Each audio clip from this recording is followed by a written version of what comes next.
মাওলা আমি তো গুনাহ করেছি, তোমার দরবারের আসামি। মাওলা তুমি যদি মাফ করে দাও, আমাকে প্রশ্ন করার কেউ নাই, আমাকে জিজ্ঞেস করার কেউ নাই, আমাকে আটকানোর কেউ নেই। বান্দা যখন অনুতপ্ত মন নিয়ে বারবার বলতে থাকে, রব্বে করিমের রহমত তাকাইতে থাকে, তাকাতে তাকাইতে এক সময় রব্বে করিম বলে, বান্দারে তোর বলার ধরনটা পছন্দ হয়েছে, তোর ডাকার ধরনটা পছন্দ হয়েছে, তোর চোখের পানি পছন্দ হয়েছে, তোর বলাটা পছন্দ হয়েছে।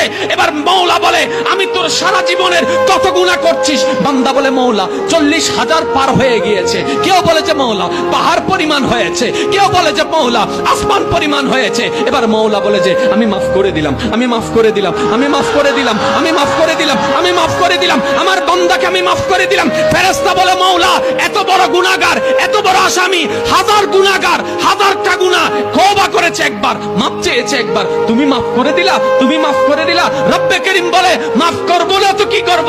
বান্দাটা কার দেখতে হবে না, বান্দাটা কার দেখতে হবে না, সে রহমানের কাছে মাফ চেয়ে যদি মাফ না পাই, তাহলে তো বিশ্বের কাছে মাথা নত হয়ে যাবে। আরে সে রহমানের বান্দা, জাত্তার বান্দা না, যে রহমান হচ্ছে ইন্নাল্লাহ আলা কুল্লি শাইইন কাদির। সুবহানাল্লাহ।